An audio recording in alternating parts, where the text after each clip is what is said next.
سلامونه د سپوږمۍ رادیو درنو اوریدونکو وخت 3 بجې سوې د دې ساعت مهمو خبرونو ته ښه راغلاست.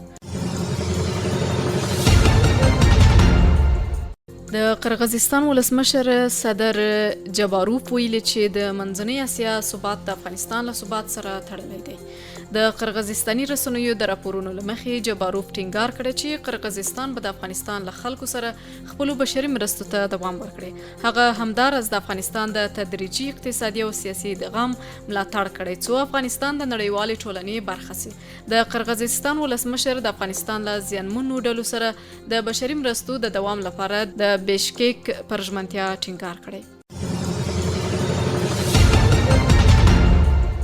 د کورنیو چارو وزارت د سرحدي پولیسو ریاست ویلي چې امنیتي ځواکونو په تیره میاشت کې د حیرتان، اسلام کلا او پل ابریشم بندرونو کې افغانستان ته د نږدې 14,000 قرص نشهیي ټابلیټونو او الکولي مشروباتو د قاچاق هڅې شنډې کړي دي.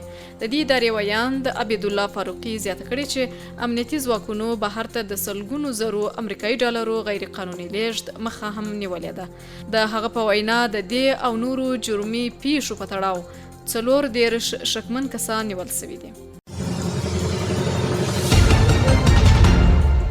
د ملګرو ملتونو د بشري مرستو د همغږۍ دفتر یا اوچا د ډنمارک لخوا د 15 میلیونه کرون چې د شاوخوا 5.9 میلیونه امریکایي ډالرو سره برابر دي د افغانستان بشري مرستو صندوق ته د ورکړل شوي مرستې هرکلی کړی دی. اوچا ویلي چې دا مرستې به په افغانستان کې زیانمنو او اړینو ټولنو سره مرسته وکړي څو له بحرانونو څخه ځانونه وباسي او اړینو بشري مرستو ته لاسرسی پیدا کړي.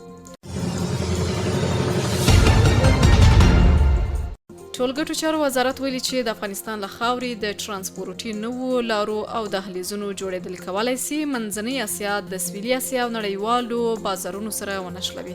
د یاد وزارت ویاند محمد اشرف حق شناس وایي چې د کورنیو او اوسپنیزو پټلیو پراختیا او د نوو ترانزیټي دهلیزونو رامنځته کول د هیواد د اقتصادي پیاوړتیا لپاره مهم دي. اوس مهال افغانستان شاوخوا 400 کیلومتره فعاله اوسپنیزه پټلۍ لري چې له ازبکستان، ترکمنستان او ایران سره د 4 بندرونو له لارې نښلول شوي دي. اقتصادي شنونکي باور لري چې دا پروژې کولی شي د ترانزیټ عواید زیات، سوداګري پراخه او د کار موندنې فرصتونه رامنځته کړي. دا و د دې ساعت مهم خبرونه. تر بیا ښه وخت.